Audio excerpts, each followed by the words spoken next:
yang berbahagia.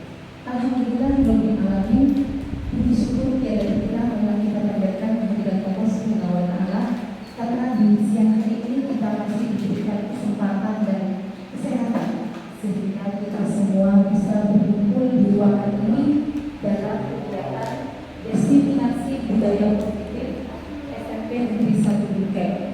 Sebagai salah satu tugas dari saya selaku CGP Angkatan 9 Kabupaten Sumeneb dalam modul 1.4. Salawat beriring salam juga marilah kita haturkan kepada junjungan kita Rasulullah SAW. Bapak Ibu yang kami hormati, pada kegiatan kali ini kita akan membicarakan tentang budaya positif. Sebelum kegiatan ini dimulai, marilah kita buka dengan pembacaan basmalah. Bapak Ibu sekalian, saya selaku CGP Angkatan 9 mengucapkan banyak terima kasih atas kehadiran Bapak Ibu ke ruangan ini yang telah meluangkan waktu ke tempat ini. Saya juga mengucapkan terima kasih sebanyak-banyaknya kepada Bapak Kepala Sekolah yang telah memberikan kesempatan kepada kami untuk melakukan diseminasi ini. Pada kegiatan kali ini kita akan membahas beberapa poin. Yang pertama yaitu tentang disiplin positif dan nilai-nilai kebajikan universal, teori motivasi, hukuman dan penghargaan, restitusi, keyakinan kelas, kebutuhan dasar manusia dan dunia berkualitas, 5 posisi kontrol, serta segitiga restitusi. Kita masuk pada materi yang pertama, yaitu tentang disiplin positif dan nilai kebajikan universal. Baiklah Bapak Ibu, kami minta Bapak Ibu untuk berpasangan, boleh dengan teman di sampingnya, boleh dengan teman di depannya. Ayo kita praktekkan. Bapak dan Ibu, salah satu sebagai A, salah satu sebagai B. Tugas A adalah mengepalkan salah satu tangannya, membayangkan yang dia genggam adalah sesuatu yang sangat berharga. Anda perlu menjaga benda tersebut sekuat tenaga Anda, karena begitu pentingnya untuk kehidupan Anda. Yang B, yang satunya bertugas mencoba dengan segala cara untuk membuka kepala tangan tersebut. Boleh dengan membujuk, menghardik, mengintimidasi, memarahi, menggoda, menggelitik, bahkan menawari Anda. Monggo Bapak Ibu.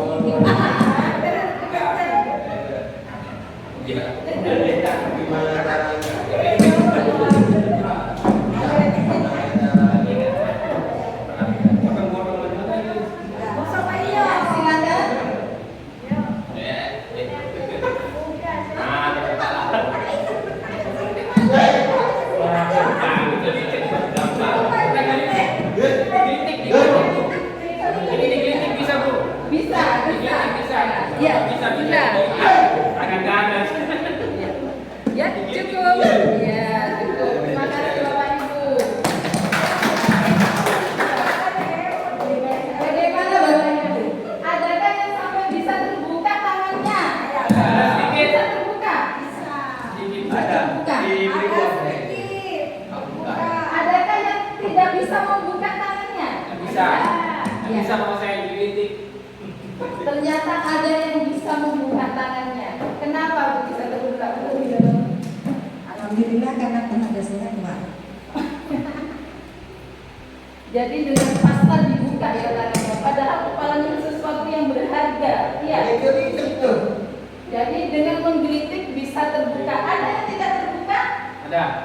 Ya. Yang mana? Berhubung saya kekuatannya lebih rendah ya, lebih sedikit, jadi usaha sudah mau membeli tidak berani, ini tidak terbuka. Iya, Bapak Ibu, sebenarnya kita bisa membuka atau tangan itu kepalan yang kita berharga ini bisa terbuka atau tidak, itu karena dari diri kita sendiri. Kontrol dari diri kita sendiri. Jadi Bapak Ibu mau digelitik, kalau ini kuat mungkin kita masih bisa ininya ya. Jadi intimidasi atau apapun, jadi akhirnya bisa terbuka karena memang ya keinginan dari diri kita sendiri. Seperti itu Bapak Ibu. Seandainya tidak terbuka, mungkin karena kita saking kuat yang ini tidak boleh ada yang tahu, ini tidak boleh ada yang tahu, belum saatnya. Itu juga dari diri kita sendiri. Baik Bapak Ibu, berikutnya yaitu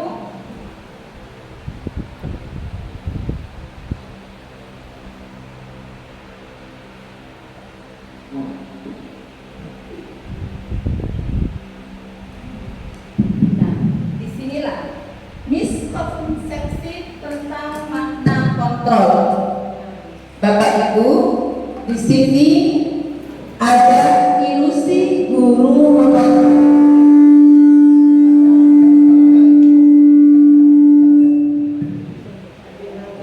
pada dasarnya kita tidak dapat memaksa murid untuk berbuat sesuatu jika murid tersebut memilih untuk tidak melakukannya. Benar tidak Bapak Ibu?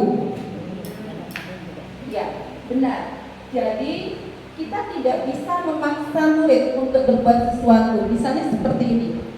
Mengapa murid kita itu taat patuh kepada kita? Itu sebenarnya bukan karena kita itu ditakuti, bukan karena kita itu mengontrol, tapi karena mereka sendiri yang punya keinginan untuk patuh dan taat kepada kita. Ilusi bahwa kita bisa mengontrol murid di sini adalah salah. Kenapa? Karena pada saat kita memaksa, mengintimidasi seperti kepala tangan tadi, seperti yang kita lakukan tadi, kalau anak didik kita itu tidak mau melakukannya, maka mereka tidak akan melakukannya. Jadi ilusi guru bisa mengontrol murid di sini adalah miskonsepsi. Yang kedua, ilusi bahwa sebuah penguatan positif efektif dan bermanfaat. Penguatan positif atau bujukan adalah bentuk-bentuk kontrol segala usaha untuk mempengaruhi murid agar mengulangi suatu perilaku tertentu adalah suatu usaha untuk mengontrol murid tersebut dalam jangka waktu tertentu. Kemungkinan murid tersebut akan menyadarinya dan mencoba untuk menolak bujukan kita, atau bisa jadi murid tersebut menjadi tergantung pada pendapat sang guru untuk berusaha. Jadi ilusi bahwa semua penguatan positif, efektif dan bermanfaat ini hanya sementara. Jadi yang paling mutlak adalah kesadaran dari diri mereka sendiri. Jadi dari internal, faktor internal. Jadi mereka bisa jadi di sini tergantung kepada pendapat kita sebagai seorang guru. Kalau kita tidak memberikan penguatan positif, bisa jadi mereka tidak mau melakukan perubahan. Berikutnya yaitu ilusi bahwa kritik dan membuat orang merasa bersalah dapat menguatkan karakter. Menggunakan kritik dan rasa bersalah untuk mengontrol murid menuju pada identitas gagal. Mereka belajar untuk merasa buruk tentang diri mereka. Mereka mengembangkan dialog diri yang negatif.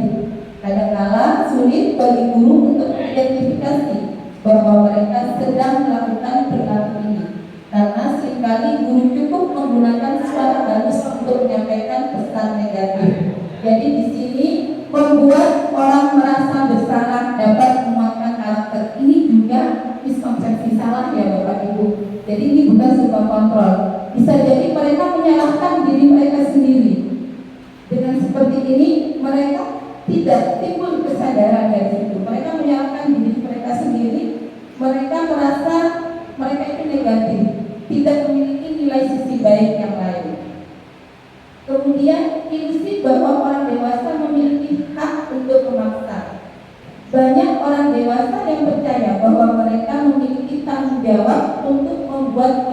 berbuat hal-hal tertentu.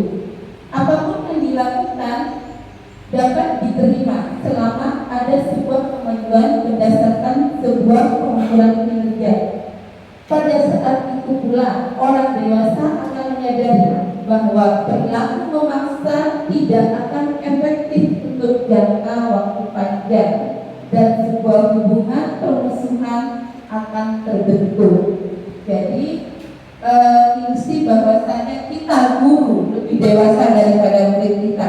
Jadi kita bisa mengontrol diri kita bisa memaksakan kehendak kita.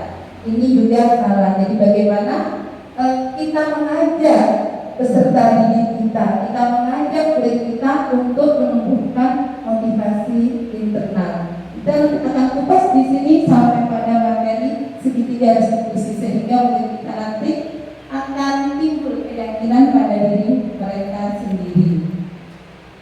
Berikutnya yaitu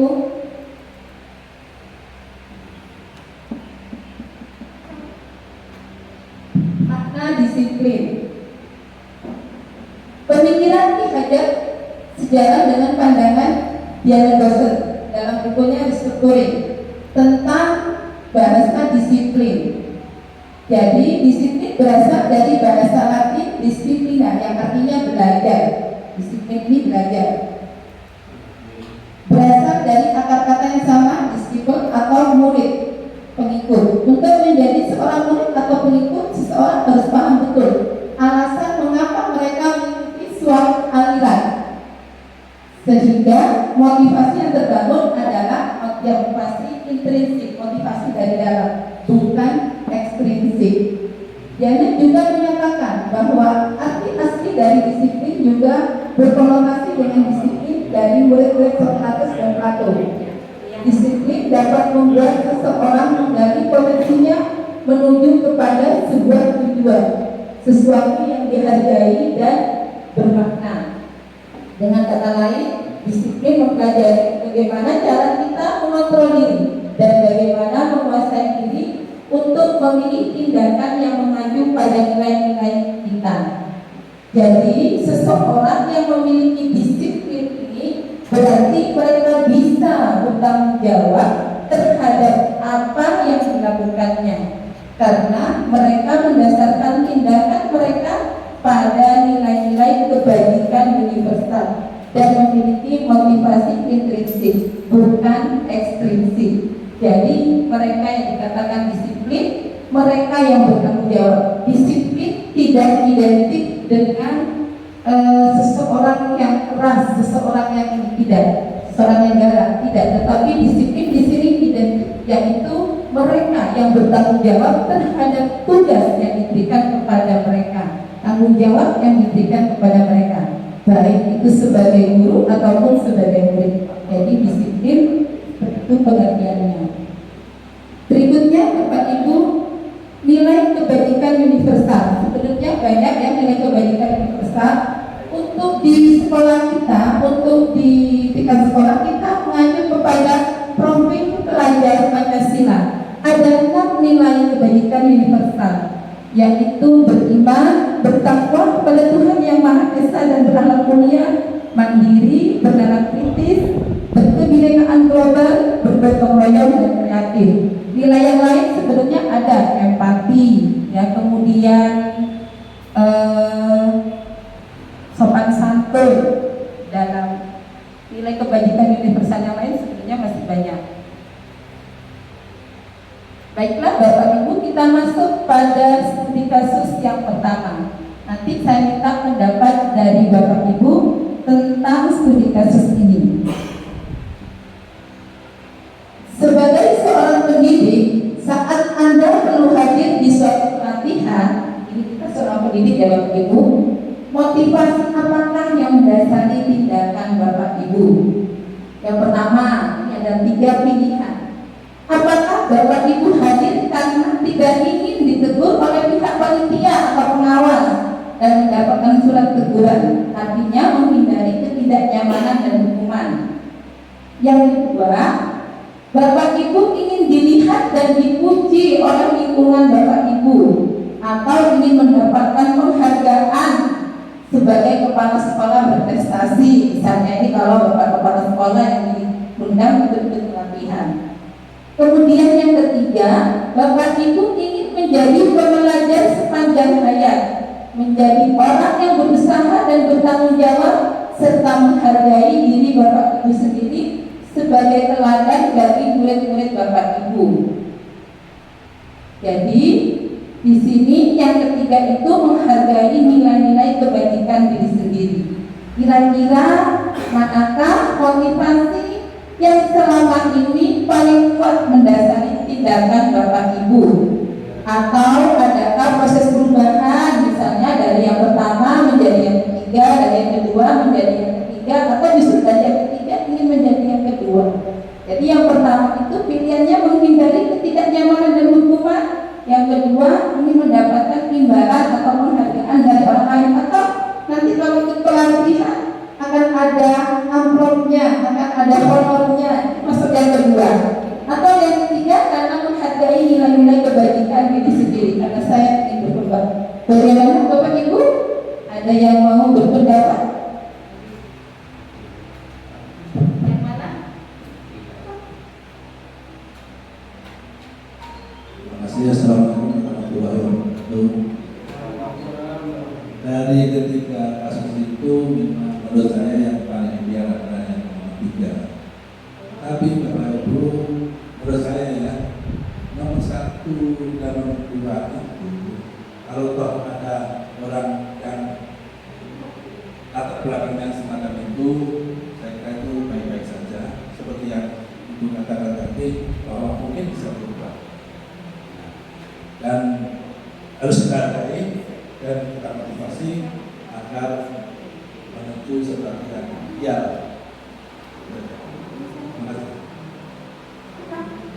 Terima kasih Bapak Kepala Sekolah kita. Kita beri aplaus untuk Kepala Sekolah kita. Baik, benar sekali Bapak. Jadi yang ideal itu adalah nilai yang ketiga, menghargai nilai-nilai kebajikan diri sendiri. Walaupun di awal memang kita kadang ikut karena takut, ya, takut nanti dapat surat teguran, takut nanti dikira bagaimana. Kemudian bisa juga alasan yang kedua, oh nanti kalau ikut ini nanti kita dapat transport seperti itu. Bisa jadi, tapi tujuan akhir pada akhirnya nanti kita akan menghargai nilai-nilai kebajikan diri sendiri. Inilah tujuan kita yang ideal. Kita akan proses menuju ke sana nantinya, agar kita bisa menghargai nilai-nilai kebajikan diri sendiri untuk bisa berkembang, untuk bisa memberikan yang terbaik kepada peserta didik kita. Berikutnya studi kasus yang kedua. Ini Bapak Ibu, bila di sekolah Anda tidak ada aturan yang memberikan surat teguran bagi karyawan yang sering datang terlambat, atau tidak ada atasan yang memberikan Anda penghargaan untuk karyawan terbaik karena sering datang tepat waktu, apakah Anda akan tetap datang tepat waktu untuk mengajar murid-murid Anda? Bagaimana Bapak Ibu? Monggo. Alasannya, ya. Assalamualaikum warahmatullahi wabarakatuh. Kalau menurut saya alasan saya tetap mengajar sesuai dengan tupoksinya. Jadi sebagai guru mengajar sesuai dengan jam masuk dan juga jam pulangnya. Karena sesuatu hal yang dikerjakan dengan hati nurani insya Allah akan membawa barokah. Terima kasih. Ya, kita beri aplaus dulu untuk Pak Asep.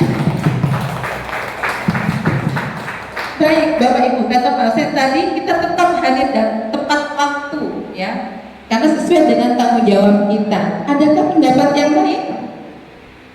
Tidak ada. Kita sepakat ya Bapak Ibu, baik tidak ada aturan ataupun ada teguran ataupun tidak ada teguran dari atasan kita, maka kita tetap harus hadir tepat waktu yang sudah ditetapkan, ya.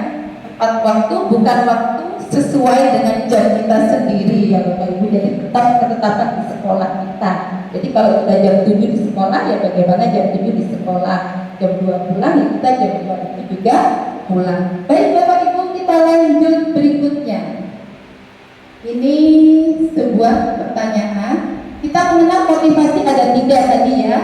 Jenis motivasi tadi, yang pertama karena takut akan hukuman, yang kedua tadi karena penghargaan, yang ketiga karena nilai kebajikan untuk menghargai nilai kebajikan pada diri kita. Menurut Bapak Ibu, dari ketiga jenis motivasi yang disebutkan pada pertanyaan sebelumnya, ada 3 tadi, motivasi manakah yang saat ini paling banyak mendasari perilaku murid-murid kita di sekolah? Kemudian, strategi apa yang selama ini Bapak Ibu terapkan untuk menanamkan disiplin positif pada murid-murid Bapak Ibu? Dan bagaimana hasilnya terhadap perilaku murid-murid tersebut? Kemudian, nilai-nilai kebajikan apa yang Bapak Ibu rasakan penting saat ini untuk ditanamkan pada murid-murid Bapak Ibu di sekolah atau di kelas, dan mengapa itu perlu ditanamkan? Bagaimana Bapak Ibu? Ada yang mau menjawab pertanyaan ini? Ya, Bu Beka.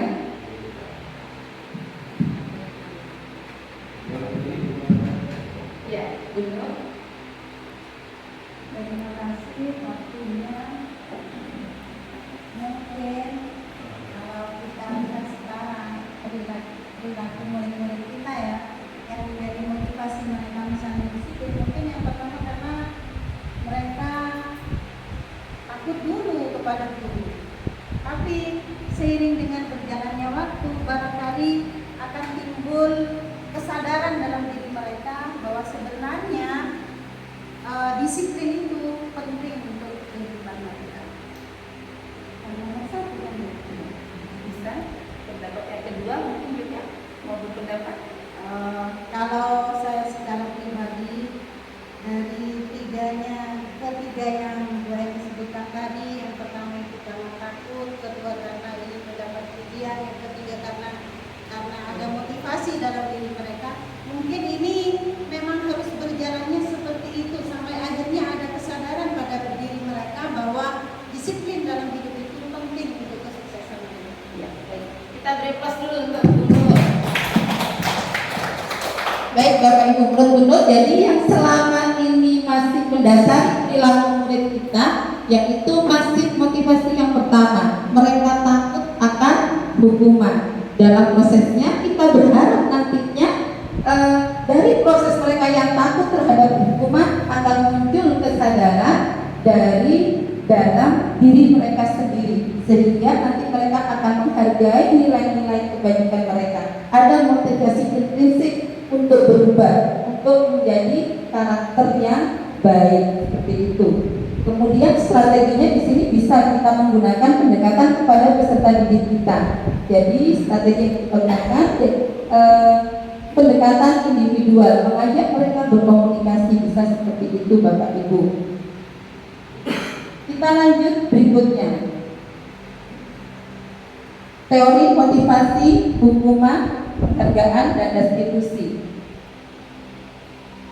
Diana Gerson dalam bukunya Restructuring School Discipline menyatakan ada 3 motivasi perilaku manusia. Ini yang tadi ya Bapak, itu sebenarnya sudah kita ini untuk menghindari ketidaknyamanan atau hukuman, untuk mendapatkan imbalan atau penghargaan dari orang lain, untuk menjadi orang yang mereka inginkan, dan menghargai diri mereka sendiri dengan nilai-nilai yang mereka percaya. Ini kaitannya dengan yang tadi terkait masih.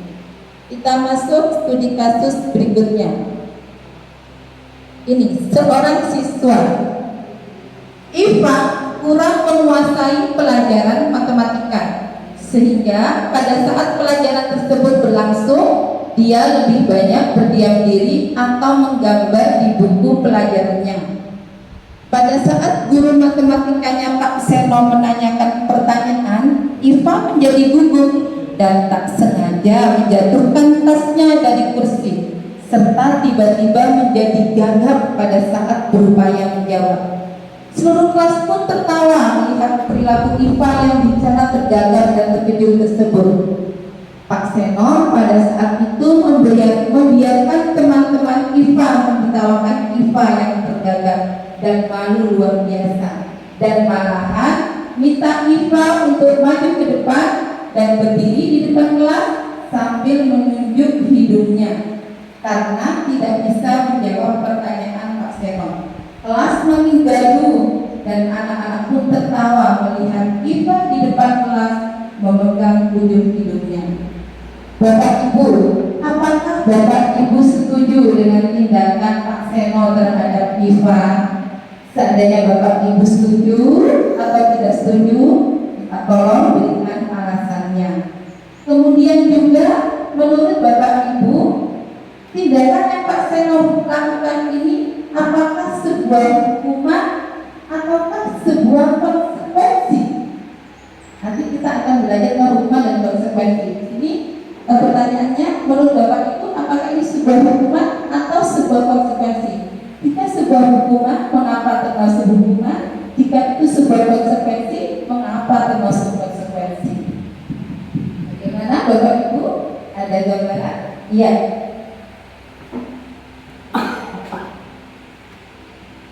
Assalamualaikum warahmatullahi wabarakatuh. Saya mengetahui studi kasus dari saya sangat tidak setuju karena pada dasarnya setiap siswa itu punya kelebihan dan kelemahan masing-masing. Ada yang tidak begitu, ada yang tidak bahasa. Jadi sebagai guru matematika, tidak semua siswa kan seperti itu.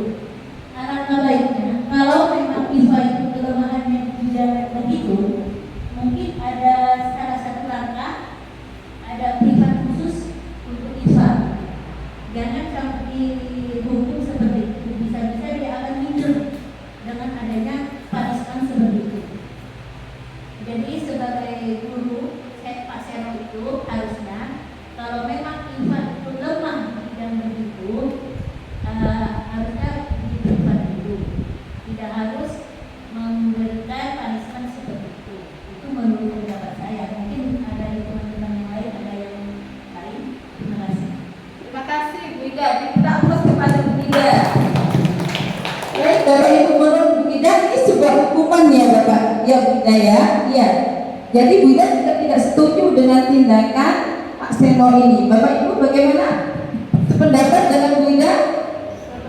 Ya, terima kasih. Jadi menurut Bu Ida ini memang tindakan Pak Seno ini artinya dapat menggugurkan, ya, merendahkan si IFA dan ini termasuk hukuman. Kenapa di sini hukuman? Jadi kita biar tahu apa perbedaan hukuman dan konsekuensi. Bapak Ibu, konsekuensi dan hukuman itu berbeda. Hukuman bersifat tidak terencana atau tiba-tiba. Anak-anak atau murid tidak tahu apa yang akan terjadi dan tidak dilibatkan. Hukuman bersifat satu arah dari pihak guru yang memberikan dan murid hanya menerima suatu hukuman tanpa melalui suatu kesepakatan atau pengarahan dari pihak guru, baik sebelum atau sesudahnya. Hukuman yang diberikan bisa berupa fisik maupun psikis. Murid atau anak disakiti oleh suatu perbuatan atau kata-kata. Perbedaannya dengan konsekuensi, sementara disiplin dalam bentuk konsekuensi sudah terencana atau sudah disepakati, sudah dibahas dan disetujui oleh murid dan guru. Umumnya bentuk-bentuk konsekuensi dibuat oleh pihak guru atau sekolah dan murid sudah mengetahui sebelumnya konsekuensi yang akan diterima bila ada pelanggaran. Pada konsekuensi, murid tetap dibuat tidak nyaman, namun dalam jangka waktu pendek. Konsekuensi biasanya diberikan berdasarkan suatu data yang umumnya dapat diukur. Misalnya, setelah 3 kali tugasnya tidak diselesaikan pada batas waktu yang diberikan, atau murid melakukan kegiatan di luar kegiatan pembelajaran, misalnya mengobrol, ya. Jadi dia diberikan konsekuensi dengan menghilangkan waktu bermainnya. Misalnya jam istirahat diminta menyelesaikan tugas, dia yang tidak mengerjakan. Ini konsekuensi. Peraturan dan konsekuensi yang mengikuti ini sudah diketahui sebelumnya oleh murid. Sikap guru di sini senantiasa memonitor murid. Bapak Ibu, misalnya seperti ini. seseorang anak yang terlambat datang ke sekolah, kemudian kita beri, silakan kalian lari keliling lapangan 3 kali, kira-kira masuk konsekuensi atau hukuman? Hukuman. Misalnya seorang anak datang terlambat pada jam olahraga, kemudian guru olahraga mengatakan, silakan kamu lari 3 kali, hukuman atau konsekuensi? Hukuman. Konsekuensi. Belum ada kesepakatan. Harus ada kesepakatan dulu bahwa kalau terlambat konsekuensinya seperti ini. Kalau belum ada kesepakatan berarti itu hukuman. Masuk hukuman. Baik, kita simpan dulu. Kalau misalnya dalam pelajaran matematika disuruh lari, hukuman. Baik Bapak Ibu, terkait dengan kasus yang tadi, anak yang terlambat datang ke sekolah, kita suruh lari ke lapangan 3 kali, ini termasuk hukuman karena memang tidak ada sebetulnya kesepakatan. Begitu juga di pelajaran matematika, berbeda hal dengan PJOK yang pelajarannya adalah olahraga. Bisa jadi sebelum anak tersebut datang, teman-temannya yang lain sudah melakukan pemanasan keliling lapangan sebanyak 3 kali. Jadi kita lihat dia berada di level apa keterlambatannya. Baik Bapak Ibu, jadi itu.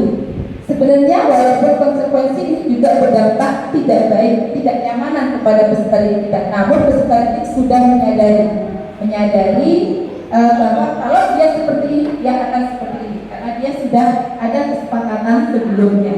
Nah, sebenarnya yang paling pas nanti kita adalah restitusi Bapak Ibu.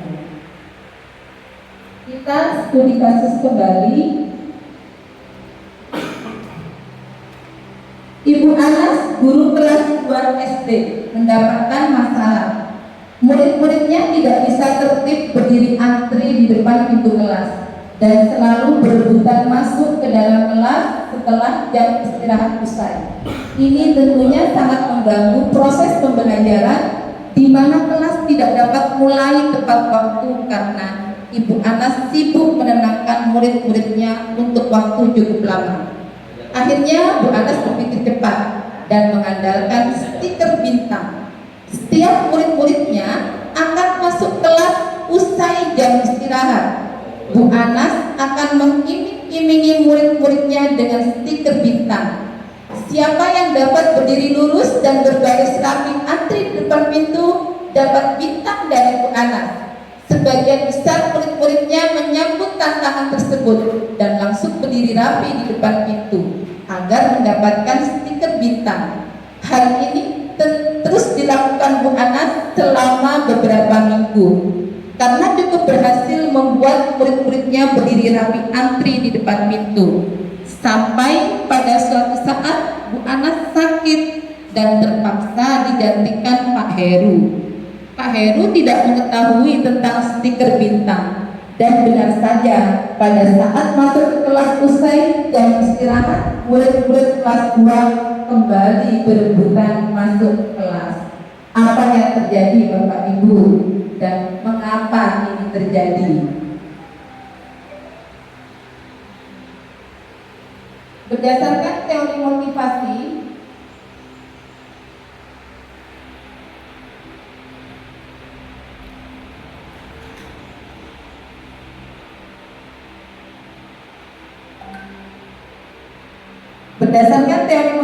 yang telah Bapak Ibu pelajari, kira-kira motivasi apa yang murid-murid kelas 2 bersedia antri sebelum masuk kelas? Kemudian kira-kira adakah cara lain agar murid-murid kelas 2 bersedia antri di depan kelas tanpa diberi penghargaan stiker bintang? Karena pada saat diganti Pak Heru ternyata mereka kembali ke awalnya, yaitu mereka berebutan kembali untuk masuk ke kelas. Bagaimana pendapat Bapak Ibu?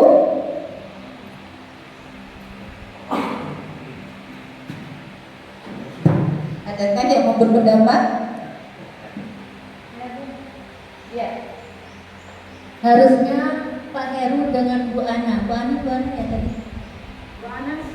Bu Ana itu yang memberikan stiker pendidikan itu harusnya ada konsul dahulu atau ada pembicaraan dulu antara Pak Heru dan sebelum mengerti biar anak-anak itu tidak berubah perilakunya. Kalau sudah Bu Ana sudah biasanya kalau sudah Bu Ana mendisiplinkan anaknya untuk mendapatkan stiker hitam, biasanya anak-anak itu tidak disuruh pun biasanya ikut gitu. Kalau sudah perlakuannya seperti itu gitu. Tapi berhubung Pak Heru yang masuk, akhirnya anak-anak kembali pada hal yang semula lagi. Jadi harusnya antara Bu Ana dan Pak Heru ada pembicaraan atau ada ada pembicaraan dulu gitu. Kalau memang Bu Ana itu sakit gitu. Begitu Bu, pendapat saya. Ya, terima kasih Bu Ida. Ada pendapat yang lain dari Bu Ida? Ya, betul. Terima kasih. Menurut saya motivasi anak-anak itu disiplin selama ada Bu Ana karena mereka ini mendapatkan sertifikat penghargaan. Buktinya setelah diganti Pak Heru, mereka sudah tidak tertib lagi. Cara lain mungkin kita bisa memberikan motivasi, mengajak anak bicara bagaimana seharusnya masuk ke kelas itu. Ya, terima kasih. Dua pendapat yang sangat hebat, yang sangat bagus ya. Kita beri dulu untuk kita semua. Bapak Ibu yang kami hormati, dalam teori motivasi kita mengenal memang penghargaan. Stiker bintang di sini adalah sebuah penghargaan.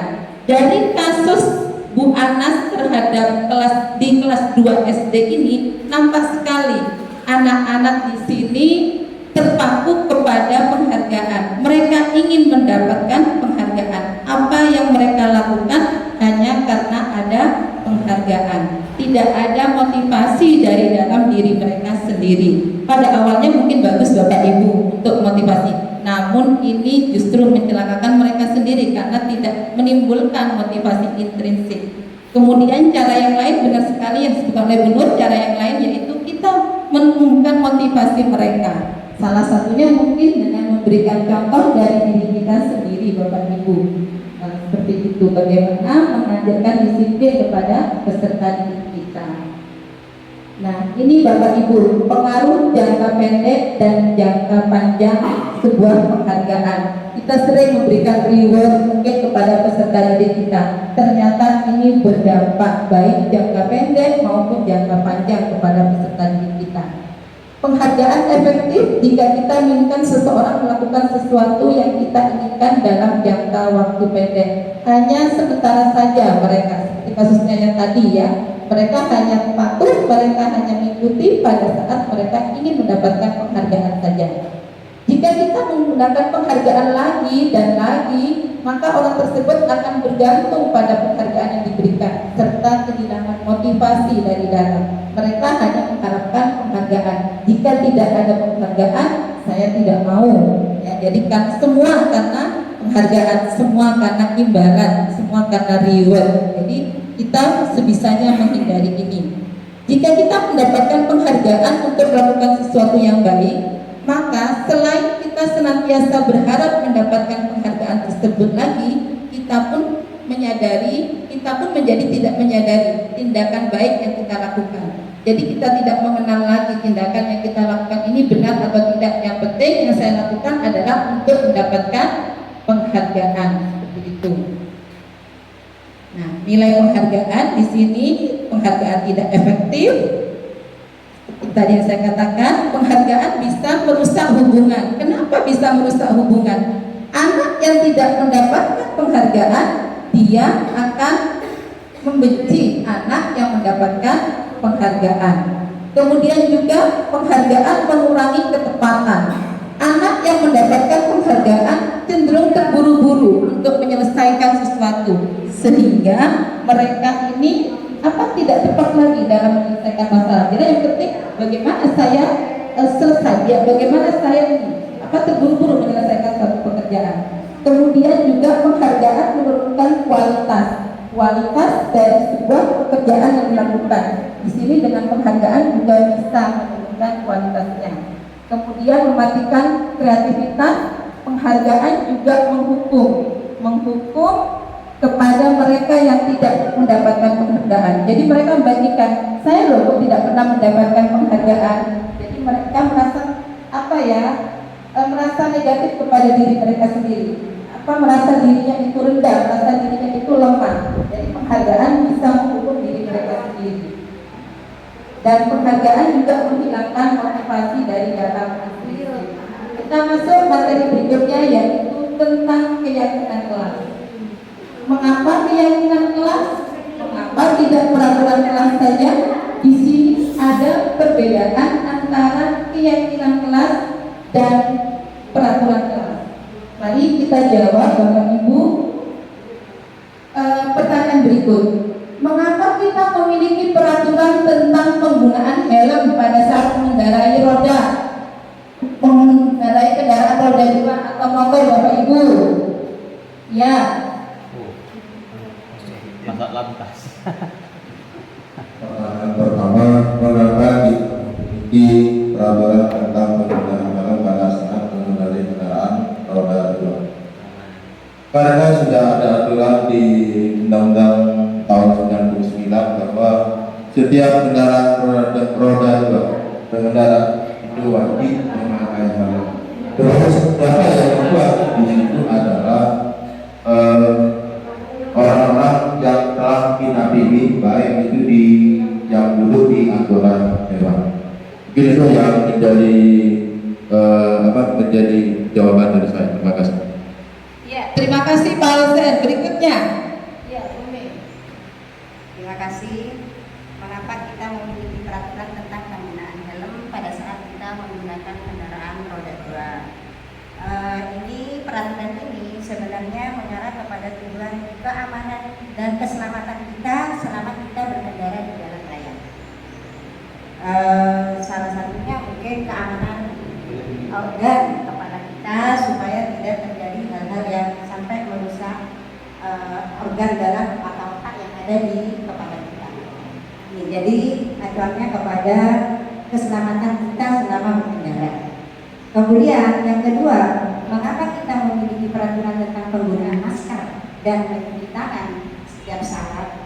Karena kita tahu bahwa di lingkungan kita ini ada banyak sekali sumber penyakit seperti virus, bakteri, atau apa saja ya yang bisa menimbulkan penyakit, sehingga dengan menggunakan masker dan mencuci tangan setiap saat ini merupakan upaya untuk menghindarkan kita dari berbagai macam penyakit. Terima kasih. Terima kasih. Kita beri pos dulu untuk semuanya.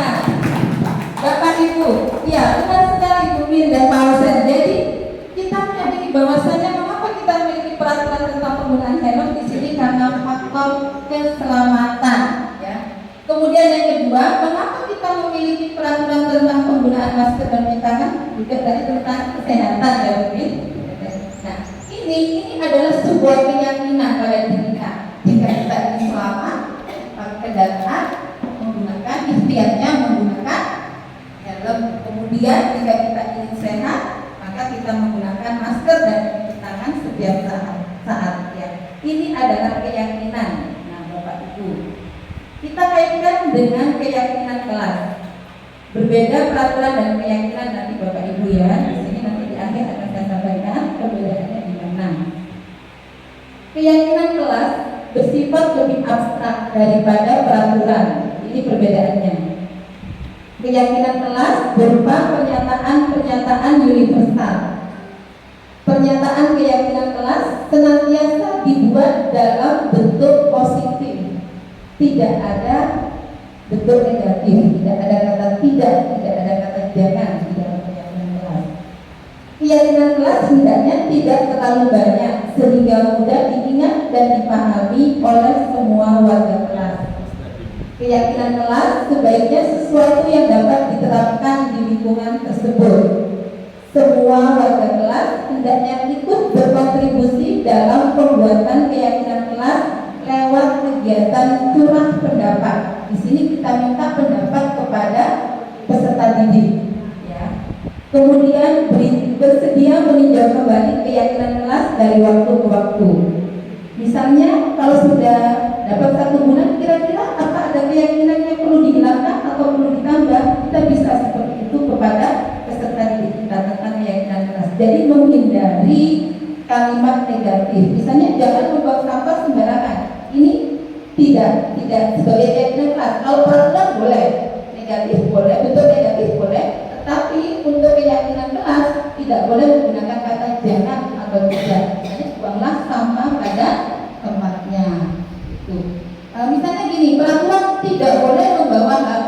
sekolah ya.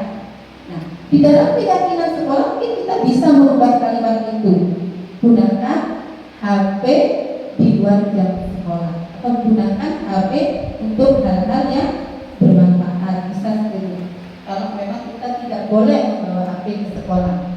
Baik Bapak Ibu, kita lanjutkan prosedur pembentukan keyakinan sekolah atau kelas. Di sini kita tidak hanya keyakinan kelas, kita juga berbicara tentang keyakinan sekolah. Mungkin nanti setelah ini Bapak Kepala Sekolah akan mengadakan gelar pendapat kita tentang keyakinan sekolah yang akan kita buat ya.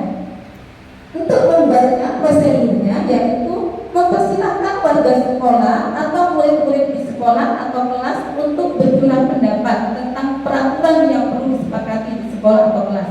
Kalau peraturan itu dari atasan dibuat untuk dilaksanakan oleh yang di bawahnya. Guru membuat peraturan untuk dilaksanakan oleh peserta didik. Tetapi kalau keyakinan kelas ataupun keyakinan sekolah itu berdasarkan curah pendapat dari semua. Kalau sekolah dari semua warga sekolah, kalau itu kelas dari semua siswa, dari semua warga kelas. Kemudian yang kedua, mencatat semua masukan-masukan para murid kalau di kelas, atau kalau di sekolah mencatat semua masukan dari warga sekolah. Kemudian susunlah keyakinan kelas sesuai prosedur pembentukan keyakinan sekolah atau kelas. Gantilah kalimat dalam bentuk negatif menjadi positif. Tinjau kembali daftar curhat pendapat yang sudah dicatat. Kemudian kita sepakati bahwa pernyataan yang tertulis di sana masih banyak yang berupa peraturan. Misalnya masih ada kata jangan, atau masih ada kata tidak, atau ada kata-kata yang peraturan sifatnya memaksa di sini. Ya, tidak sebuah keyakinan dari peserta didik atau dari warga sekolah. Ajak untuk menemukan nilai kebajikan atau keyakinan yang dituju dari peraturan tersebut. Jadi nilai kebajikan apa yang ada dari keyakinan kelas yang sudah dibuat. Tinjau ulang keyakinan sekolah atau kelas secara bersama-sama.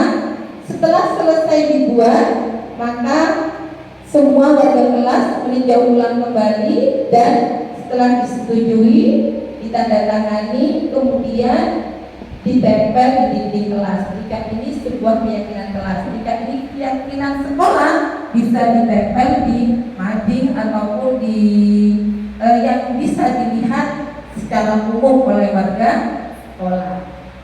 Kita lanjut pada kebutuhan dasar manusia dan dunia berkualitas.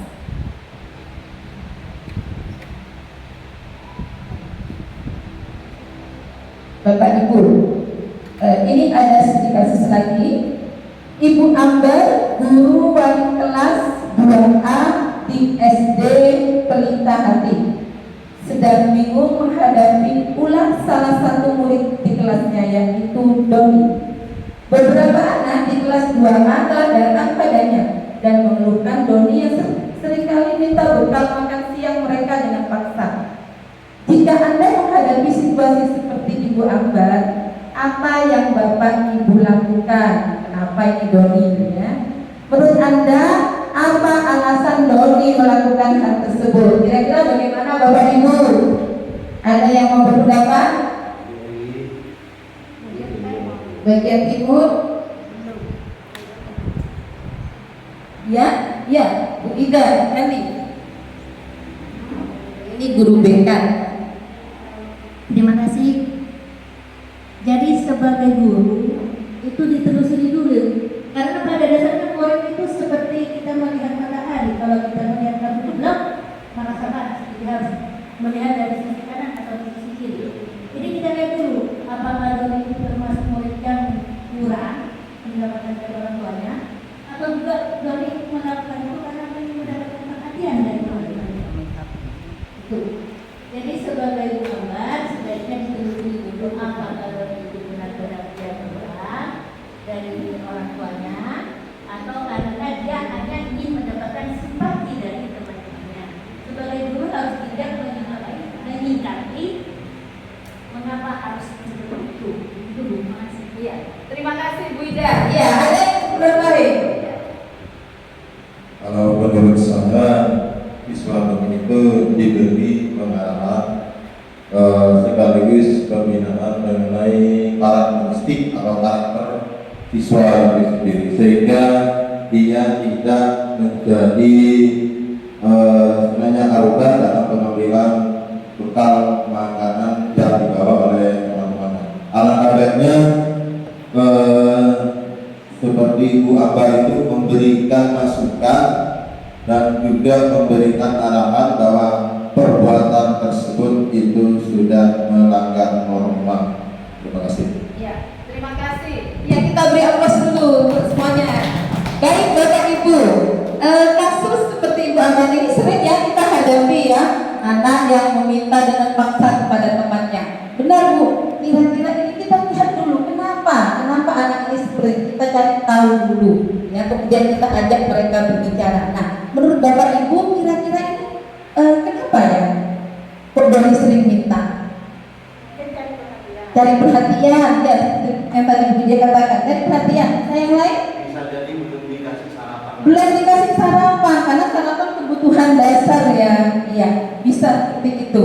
Nah, kita lihat kebutuhan dasar manusia. Ada 5 kebutuhan dasar manusia, yaitu kebutuhan untuk bertahan hidup. Ini bisa dengan tadi ya, makan, minum ya, untuk bertahan hidup, bekerja, kasih sayang dan rasa diterima ya. Jadi ini juga kebutuhan dasar manusia. Siswa kita yang kurang mendapatkan kasih sayang dan merasa tidak diterima di lingkungannya, mereka akan melakukan ulah yang membuat ini diperhatikan oleh kita. Kemudian kebebasan siswa yang merasa tertekan juga akan melakukan ulah yang sesuai dengan keinginan mereka sendiri, karena mereka sebenarnya pada dasarnya ingin bebas. Semua manusia ingin kebebasan. Ini memang kebutuhan kita, kesenangan. Bapak Ibu sudah tahu, kita semua pasti menyukai sesuatu yang menyenangkan, kesenangan, fun ya. Kemudian kekuasaan, power. Jadi jika dari 5 kebutuhan dasar ini tidak terpenuhi, maka akibatnya yaitu tadi akan timbul ulah-ulah yang menentang, timbul negatif, kegiatan negatif. Kenapa peserta didik kita lari saat pembelajaran? Mungkin mereka ada satu faktor, mereka ingin kebebasan. Kemudian mereka kurang mendapatkan kasih sayang di rumahnya. Jadi ada faktor kebutuhan dasar yang tidak terpenuhi, sehingga mereka mencari membuat ulah yang ingin mendapatkan perhatian dari kita sebagai gurunya. Dengan kita menyadari kebutuhan dasar manusia ini, diharapkan kita bisa berperilaku positif terhadap diri kita, terhadap peserta didik kita, sehingga nantinya kita bisa memberikan pelayanan terbaik kepada peserta didik kita. Baik Bapak Ibu, dunia berkualitas. Dunia berkualitas Anda adalah tempat khusus dalam pikiran Anda. Tempat Anda menyimpan gambaran representasi dari semua yang Anda inginkan. Bisa berisi orang-orang, hal-hal, dan apa saja yang terbaik dalam hidup Anda dan membuat Anda merasa bahagia dan terpenuhi kebutuhan dasar Anda. Menurutnya seperti ini Bapak Ibu, kita merasakan dunia ini berkualitas. Ibarat kita itu ada di sebuah bingkai foto. Tidak semuanya bisa terrekam dalam bingkai tersebut. Kita mengambil sesuatu yang positif-positif saja untuk kita bingkai, sehingga nantinya dunia kita menjadi dunia berkualitas. Kalau kita terpuruk dengan hal-hal yang negatif yang terjadi sebelumnya, dunia kita tidak akan menjadi berkualitas. Maksudnya seperti itu. Jadi kita melihat sisi positif, kita melihat ke depan apa yang bisa kita lakukan, hal-hal yang terbaik untuk menjadikan dunia kita berkualitas. Kita jawab pertanyaan ini untuk diri kita sendiri Bapak Ibu. Untuk menjadikan dunia kita berkualitas, mari kita renungi, kita jawab untuk diri kita sendiri. Siapakah orang-orang yang paling penting dalam hidup Anda? Iya, keluarga. Ada yang berpendapat mungkin yang masih sendiri bisa saja. Yang terpenting dalam hidup saya adalah teman sejawat saya. Kemudian nilai-nilai kebajikan dengan yang terpenting dalam hidup Anda. Cinta, kasih sayang, ya. Kepedulian, ya benar, peduli. Kalau Anda menjadi orang yang ideal, karakter atau sifat apa yang Anda paling inginkan ada pada diri Anda? Wibawa, penuh kasih sayang. Itu. Kalau menjadi orang yang ideal, saya ingin memilih bijak. Kemudian apa pencapaian Anda yang Anda sangat banggakan?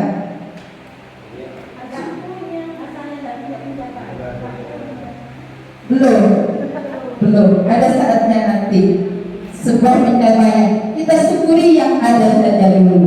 Tapi kita punya target pada tahun sekian saya harus seperti ini. Ada pencapaian. Kalau itu tercapai, inilah pencapaian yang membanggakan. Saya bangga menjadi guru dan kita sudah pencapaian yang membanggakan.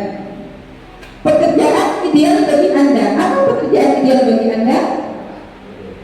Menjadi seorang guru. Ini sudah ideal, benar Bapak Ibu. Perjalanannya, ya kita bisa introspeksi diri sendiri. Bagaimana perjalanan hidup Anda, di mana Anda merasa itulah titik puncak hidup Anda. Tadi kan belum mencapai capaian yang mungkin belum bisa diceritakan. Apa yang paling bermakna dalam hidup Anda? Iya benar, rasa berguna bagi orang lain, Bapak Ibu, pendapat yang bagus ya. Kita bermanfaat bagi orang lain. Jadi bagaimana dunia kita berkualitas jika kita merasa kita bermanfaat bagi orang lain. Gitu. Bermanfaat Bu, jangan merasa saja. Kita bermanfaat bagi orang lain. Jadi, benar, bermanfaat bisa tadi kepedulian, ya Bapak ya, kemudian memberikan rasa sayang, ya. Intinya seperti ini Bapak Ibu, jangan merasa diri saya loh tidak berguna, dunia saya itu seperti hampa, dunia saya tidak berkualitas, jangan seperti itu. Kita menatapnya ke depan Bapak Ibu. Kita pilih yang terbaik dari posisi kita. Apa yang bisa kita lakukan? Kalau kita sudah bertanggung jawab terhadap guru kita, sebagai guru kita sudah menganggap guru sebagai pekerjaan ideal kita dan sesuatu yang bisa kita banggakan, lakukan ini sebagai tanggung jawab yang sebenarnya. Jadikan ini sebagai lahan untuk menjadikan dunia kita menjadi berkualitas. Jangan terjebak dalam masalah yang kita miliki. Kita harus keluar dari itu semua. Setiap orang ada dalam permasalahannya sendiri-sendiri. Mari kita kemas permasalahan yang kita miliki ini agar menjadi sebuah nilai positif, agar kita bisa mewujudkan impian-impian kita. Jangan kita terpuruk dengan masalah kita sehingga kita berada dalam keterpurukan yang terus-menerus. Kita bangkit Bapak Ibu. Kita semua ada dalam permasalahannya. Kita tetap tersenyum di balik masalah yang kita miliki. Kita tetap tersenyum kepada peserta didik kita.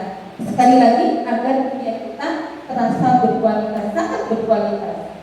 Nah, kita lanjut pada 5 positif kontrol. Ini studi kasus. Tisa dan Hana dipanggil masuk ke ruangan Ibu Dewi, Kepala Sekolah SMA Makmur. Ibu Dewi baru saja mendapatkan pengaduan dari Ibu dan Tisa bahwa Hana menggunakan kata-kata kasar dan merendahkan Tisa di sosial media. Kasus yang pertama. Jadi di sini Ibu Dewi sang kepala sekolah memanggil Tisa dan Hana yang menggunakan kata-kata kasar dan merendahkan Tisa di sosial media. Kasus yang kedua, Anto jarang sekali hadir di pembelajaran jarak jauh saat PJJ ya Bapak Ibu. Dan pada saat hadir pun, Anto seringkali menggunakan kata-kata kasar di kolom chat, mengejek teman-temannya. Hal ini sudah sangat mengganggu dan beberapa orang tua murid yang mengikuti pembelajaran daring mengeluhkan tentang perilaku Anto di pembelajaran jarak jauh. Jika Bapak Ibu seorang kepala sekolah, penerapan disiplin apakah yang Bapak Ibu lakukan untuk kasus Hana dan kasus Anto? Kira-kira apa Bapak Ibu? Harus jadi kepala sekolah dulu.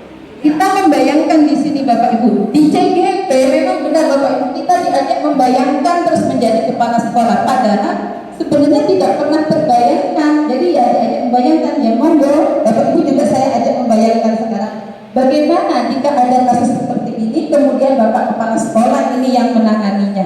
Kira-kira penerapan disiplin seperti apakah yang Bapak Ibu lakukan untuk kasus Hana dan kasus Anto? Yang pertama tadi di sini Tisa dan Hana, ya kasus Tisa dan Hana. Di sini Hana ya sering mengejek Tisa di sosial media. Yang kedua, Anto di chat PJJ itu sudah tidak pernah jarang ikut pembelajaran jarak jauh, sekali ikut dia menjawabnya dengan kata-kata yang kasar. Jadi bagaimana disiplin apakah yang bisa kita terapkan untuk kasus Hana dan kasus Anto? Ada yang mau mencoba memberikan tanggapan? Ya. Terima kasih. Pura-pura saja sebagai kepala sekolah. Dalam kasus ini, penerapan disiplin yang ingin saya lakukan terhadap kasus Tisa maupun kasus Anto, yaitu dengan disiplin dalam bersosial media. Apa ya istilahnya? Ada istilahnya. Yang pasti saya akan berusaha untuk memanggil mereka atau bahkan mungkin melakukan pengarahan kepada seluruh siswa agar bisa bersosial media dengan baik, dengan benar, agar mereka menjauhi ujaran kebencian dalam bersosial media. Begitu juga mengharap kepada anak-anak tidak hanya bisa bersosial media dengan sopan, menjauhi ujaran kebencian, tetapi juga menyadarkan mereka bahwa sosial media itu harus digunakan untuk hal-hal yang baik, untuk hal-hal yang positif, dan untuk hal-hal yang bermanfaat. Terima kasih Bu Min, tepat sekali. Mari kita fokus kepada Bu Min. Iya, benar. Disiplin yang kita terapkan di sini adalah disiplin dalam bersosial media. Jadi bagaimana mereka melakukan etika dalam bersosial media, kesopanan, sopan santun, dengan kebajikan yang bisa kita tanamkan di sini. 5 posisi kontrol di sini yang kita pelajari, yaitu kita sebagai guru berada dalam posisi 5 posisi kontrol. Pada posisi manakah Bapak dan Ibu? Yang pertama yaitu penghukum. Biasanya kalau sebagai penghukum di sini kata-katanya kasar, matanya sampai melotot kayak Bapak Ibu. Ya. Kemudian juga ya kata-kata kasar menghadir seperti itu. Kemudian membuat rasa bersalah. Di sini kata-katanya lemah lembut, cenderung seperti membuat orang lain bersalah. Misalnya seperti ini, kasihan ibu lah nak, kalau kamu tidak nurut nanti ibu ditegur oleh kepala sekolah. Misalnya seperti itu. Kalau rasa bersalah. Kalau yang menghukum, ayo sana. Jadi kata-katanya kasar. Kemudian sebagai teman, kita biasanya datang. Kalau sebagai teman kata-katanya datang, merangkul. Kemudian pemantau di sini kata-katanya datang juga. Kita bisa dekat dengan peserta didik, namun di sini kita tidak menimbulkan keyakinan kepada peserta didik kita. Pada posisi manajer inilah nanti yang kita akan ada menimbulkan keyakinan. Jadi perbedaan pemantau dan manajer, pada posisi pemantau jika ada peserta didik kita yang salah, kita hanya memberikan sebuah kenapa bersalah, kemudian ya jangan diulangi lagi, misalnya seperti itu. Tidak sampai kepada keyakinan bahwasanya ini adalah sebuah perbuatan yang harus diperbaiki, seperti itu. Kira-kira Bapak Ibu pada posisi mana selama ini? Bisa saja pada posisi penghukum masih jawab Bapak Ibu ya. Oh sudah manajer, alhamdulillah sudah manajer. Bagi kita yang masih penghukum, terutama mungkin saya sendiri ya, yang mungkin masih dalam posisi menghukum dan membuat rasa bersalah, kita akan belajar untuk menjadi sosok manajer ya.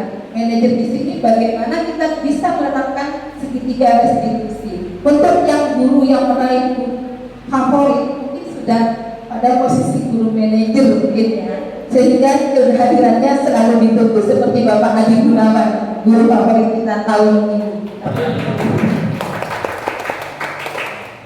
Berikutnya kita berbicara tentang segitiga restitusi. Dalam segitiga restitusi, ini Bapak Ibu segitiga restitusi. Yang kita lakukan yang pertama yaitu menstabilkan identitas dengan mengatakan setiap orang pasti pernah melakukan kesalahan. Kemudian kamu bukan satu-satunya yang pernah melakukan ini. Kepada kita ya Bapak Ibu, bisa kita lakukan itu. Kemudian validasi tindakan yang salah, misalnya bisa dengan kata-kata kamu tentu punya alasan mengapa melakukan itu.